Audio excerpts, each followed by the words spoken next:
Amigos, seguimos hablando del Capitolio de Caracas, el Capitolio de Venezuela, donde se reúne nuestro Congreso. Los Capitolios son unas edificaciones muy importantes en todos los países, porque es donde está el poder legislativo, donde está la representación popular. Y eso se origina, el nombre se origina de una colina de Roma que era la colina Capitolina. Y ahí pues también se reunía el Senado romano. Y después podemos decir que quizás el Capitolio más emblemático del mundo es el Capitolio de la ciudad de Washington. Pero no vayan a pensar, el Capitolio de la ciudad de Washington, ahorita uno lo ve y de verdad que es una obra magnífica, gigantesca. Pero véanlo ahí cuando lo construyeron pues en el año 1800 y véanlo ahí cuando lo remodelaron un poco para el año 1846 y ahora como está actualmente. Pero en otros países latinoamericanos hay capitolios o lugares del Congreso, no necesariamente se llaman capitolios, que son magníficos. Vean por ejemplo el de La Habana, vean ahora el de Buenos Aires o vean el de Bogotá. Pero vean el nuestro, pues el nuestro también es muy bonito y además, les repito, tiene esas obras magníficas de Martín Tovar y Tovar que recrean tanto nuestra independencia como nuestras campañas heroicas en Sudamérica, pues la batalla de Junín, Boyacá y Ayacucho. Entonces estábamos hablando de que las obras comienzan el 21 de septiembre y cuando llegamos al 13 de enero aquello no parece que está a punto de terminar.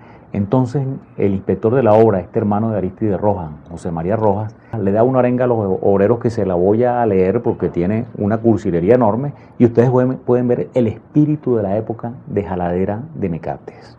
Esta obra, cuya realización se deberá a la voluntad irresistible del general Guzmán Blanco y a la cooperación de ese mismo Partido Liberal.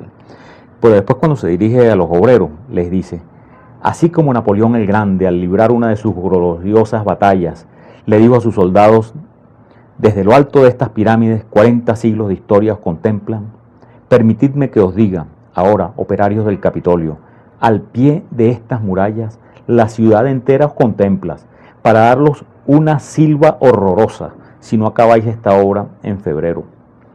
Borrad siquiera por 30 días la palabra imposible. O sea, fíjense qué divertido que les dice que para darle una rechifla, una pita horrorosa si no terminan la obra para el mes de febrero. Porque la obra tenía que estar, el Congreso tenía que instalarse el 20 de febrero.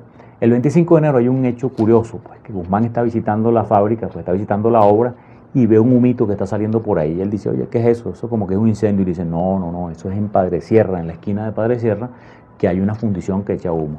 Y Guzmán sigue caminando, pero vuelve a insistir: mira, no, que eso como que hay un incendio. Entonces, no, que esa es la esquina de Padre Sierra. Pero él insiste tanto que van a revisar y era una casa donde estaba una casa rota que se estaba incendiando, que podía afectar la construcción. Entonces, bueno, se llama al ejército, a la policía, a la gente, a los voluntarios y se apaga el incendio. Y las jaladeras de Mecates después en los periódicos era que Guzmán era un hombre privilegiado, un hombre con una visión superior, que si no hubiera sido por él, todo aquello se destruye. Pero van avanzando los días. En la obra había cerca de 400 obreros. Para el 14 de febrero, 317, junto con Luciano Urdaneta, ese ingeniero a cargo de la obra, deciden por unanimidad colocar 2 medallones con el busto de Guzmán dentro de la edificación. Y el 19 de febrero está lista la obra. El 19 de febrero entonces ya la compañía de crédito llama al gobierno, pues a Guzmán Blanco, a sus ministros, para entregarle la obra. No me van a decir que no es un tiempo récord. Desde el 21 de septiembre y el 19 de febrero pues le están entregando la obra.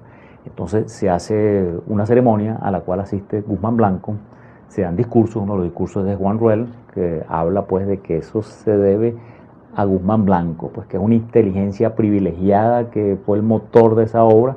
Por supuesto, le da un pequeño agradecimiento a Luciano Urdaneta, que para mí fue el verdadero genio de la obra, y a los operarios y a los obreros, pero el crédito principal, por supuesto, para Guzmán Blanco. Guzmán Blanco, sentadito pues en el sillón de la presidencia de diputados, escucha los discursos. Y el día siguiente ya se instauran las cámaras. Cuando se van a instaurar las cámaras, en esa época recuerden que el Congreso era bicameral, senadores y diputados, no hay quórum. Entonces se nombra nada más y nada menos que Antonio Leocadio Guzmán, el padre del presidente Antonio Guzmán Blanco, como presidente de la Cámara de Senadores provisionalmente mientras se reunían todos. Y es el 27 de febrero, fíjense que es una cosa curiosa, les recuerdo que el 27 de abril fue cuando él entró en Caracas. El 27 para él era una fecha vamos a decir, era un número mágico, era un número cabalístico. Fíjense ustedes que, por ejemplo, el 27 de junio de 1870 él decreta la educación gratuita y obligatoria. El 27 de abril de 1876 él inaugura el templo masónico. El 27 para él era como su número favorito. Entonces el 27 se reúnen definitivamente las cámaras y ahí sí nombran a Antonio Leocadio, ya presidente formal de la Cámara de Senadores, y se dan discursos. Les voy a decir que el único discurso que no fue jaladera mecate fue precisamente de Antonio Leocadio Guzmán. Antonio Leocadio Guzmán, que era el papá del presidente, no le jala mecates al hijo, sino él da más bien un discurso en el cual habla, por supuesto, un poquito tirando la sardina a su brasa, de que todo eso es producto de 30 años de luchas y de esfuerzo, cuando comenzó el Partido Liberal por allá atrás, por los años 1840, cuando él lo fundó, etcétera, etcétera. Pero los demás son unas jaladeras diciendo que Guzmán es un hombre privilegiado, que en el principio era el verbo y el verbo era Guzmán, y que su palabra es lo más importante y su obra, y ojalá que dure 100 años el hombre gobernando. Entonces, los pocos días Guzmán renuncia y el 8 de abril se escrutan los votos, en los que por supuesto gana Guzmán Blanco con 200 y tantos mil votos, todos menos unas cuantas decenas, y se proclama presidente de la República el 19 de abril y comienza su mandato de 4 años el 27 de abril, y volvemos otra vez al 27, ese número cabalístico para él. Entre los primeros decretos que hay en el Congreso, le voy a decir que es la ley de honores a Guzmán Blanco. Esa es una ley de una jaladera tan grande que en la siguiente parte del programa vamos a hablar de ella para que ustedes vean lo que es realmente jalar mecate. Una pausa y seguimos hablando de el Palacio Legislativo del Capitolio Federal.